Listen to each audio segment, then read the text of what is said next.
Hi guys, welcome back to my channel. I just want to say, I guess happy full moon, happy hunter's moon, cold moon, Rowan moon, whichever moon you call it. There's so many different names for this moon. So, depends I guess. And since we're on the full moon, I figured I would read the Evangelo of witches. And I'm sure you all know who Diana is, and the many names Diana has been given. Diana loved her brother, the god of the sun and of the moon, the god of light, the god of all splendour, who was so proud of his beauty, and who, for his pride, was driven from paradise. Diana greatly loved her brother, Lucifer. Diana had, by her brother, a daughter to whom they gave the name Aradia. In those days, on earth, were many rich, but there was also many poor.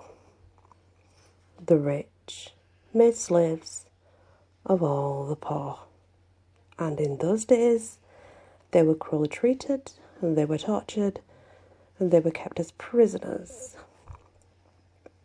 Many slaves escaped and fled, either to the countryside, forests, mountains,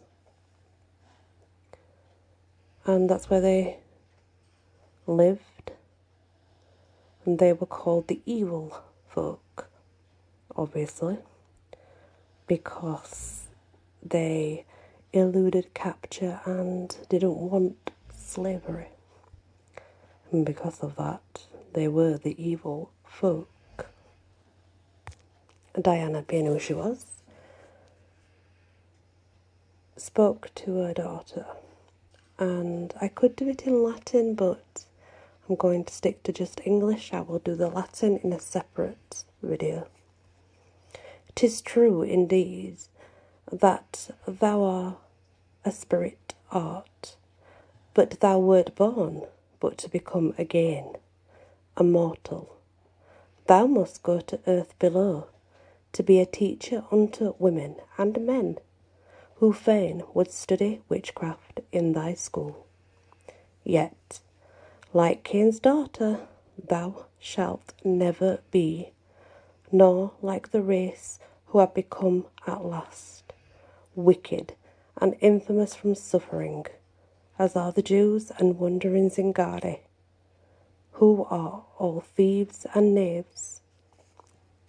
Like unto them ye shall not be, and thou shalt be the first of witches known, and thou shalt be the first of all in the world, and thou shalt teach the art of poisoning those who are great lords of all. Thou shalt make them die in their palaces. Thou shalt bind the oppression's soul with power. And when ye find a peasant who is rich, then ye shall teach the witch, your pupil, how to ruin all his crops with tempest's desire, with lightning and with thunder, and hail and the wind.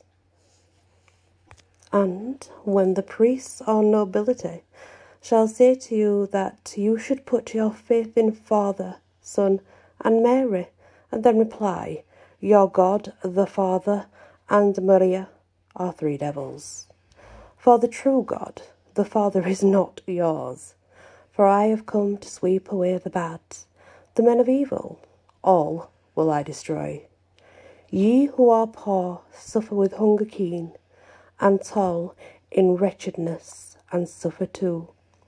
Full oft imprisonment, yet with it all ye have a soul, and for your sufferings ye shall be happy in the other world. But ill the fate of all who do ye wrong. Now Aradia had been taught to work all witchcraft, how to destroy the evil race, the oppressors, and onto her pupils is where she imparted all her magic and taught them the same. And to her pupils she said, "When I shall have departed from this world, whenever ye have need of anything, once in the month, and when the moon is full, ye shall assemble in some desert place, or in a forest, all together join, to adore the potent spirit of your queen, my mother, great Diana, she who fain would learn all sorcery, yet has not won its deepest secrets. Then my mother will teach her, in truth, all things as yet unknown, and she shall be freed from slavery, and so ye shall be free in everything, and as a sign that ye are truly free, ye shall be naked in your rights, both men and women. This shall last until the last of your oppressors shall be dead, and ye shall make the game of Benevento, extinguishing the lights, and after that shall hold your supper thus." And that's basically how Diana, goddess of the moon, sort of goes, and why it came about worshipping her, etc. But how Diana made the stars and the rain is a different story. Diana was the first created before all creation. In her were all things. Out of herself the first darkness. She divided herself into darkness and light. She was divided. Lucifer, her brother and son, herself and her other half were the light. And when Diana saw that the light was so beautiful, the light which was her other half, her brother Lucifer, she yearned for it with exceeding great desire, wishing to receive the light again into her darkness, to swallow it up in rapture, in delight. She trembled with desire. This desire was the dawn.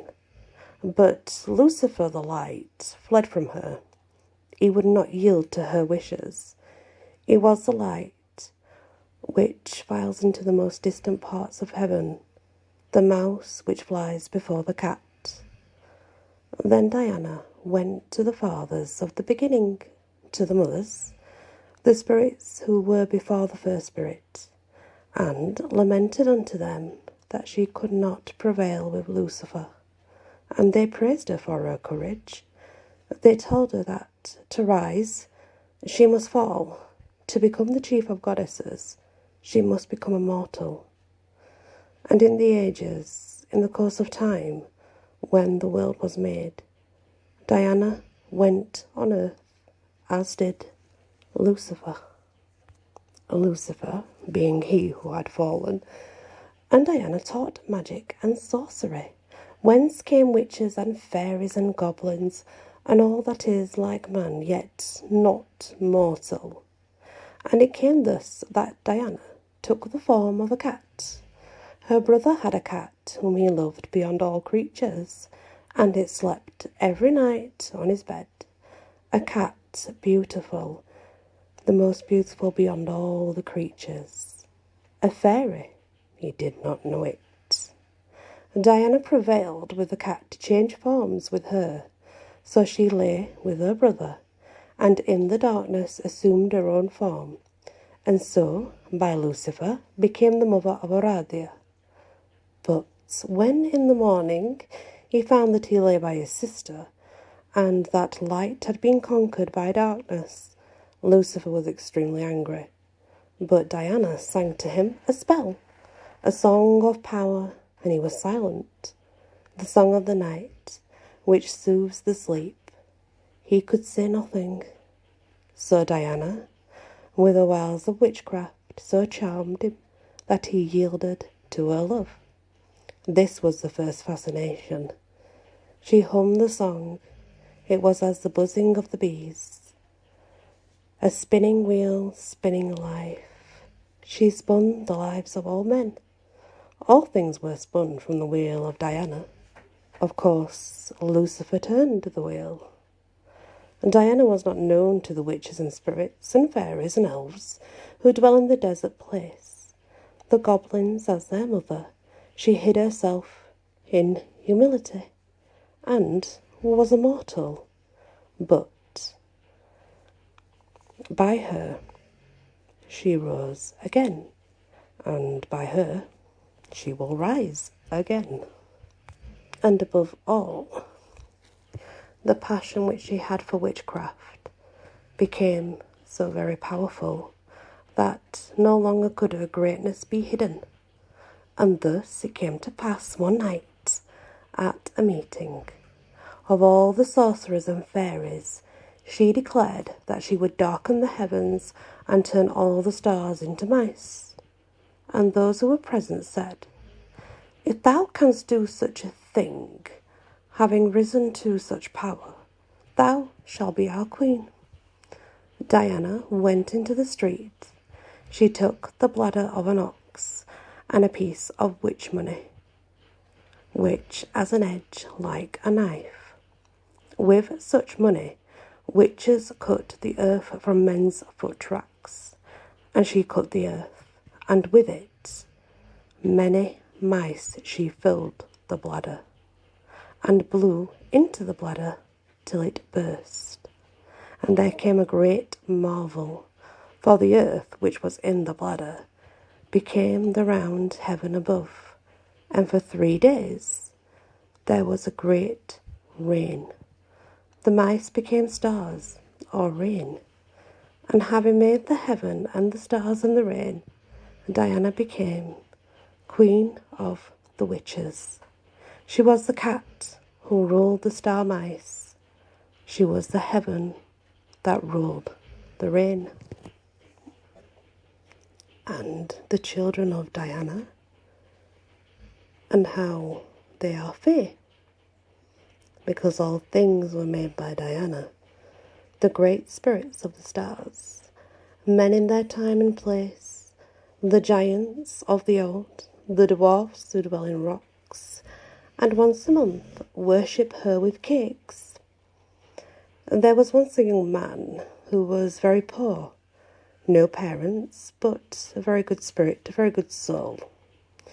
One night he sat in a lonely place, yet the place was extremely beautiful.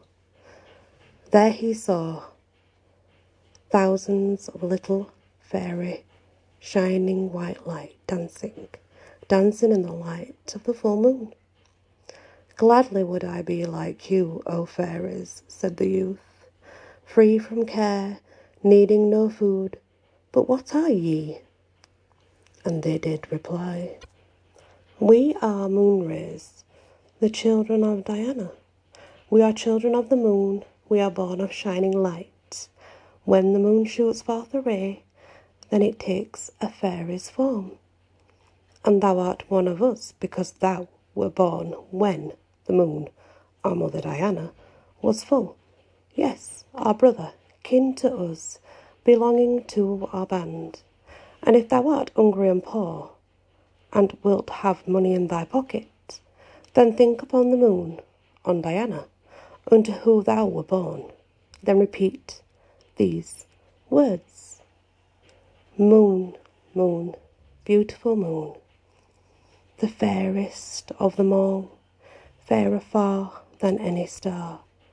Moon, O moon, if it may be, bring good fortune, please, unto me."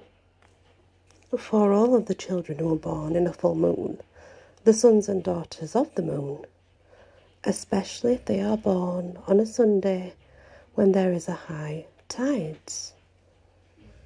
Alza Maria, luna piena sai, grande uomo, sicuro tu sarai. Full moon, high sea, great man shalt thou be. Then the young man, who had only a paolo in his purse, touched it, saying, Luna mia, bella luna, mia sempre bella luna, moon, moon, beautiful moon, ever be my lovely moon. And so the young man, wishing to make money, bought and sold and made money, which he doubled every month. But it came to pass after a time, during 1 month he could sell nothing, so made nothing. So by night he again said to the moon, Luna mia, luna bella, ti amo più di altra stella.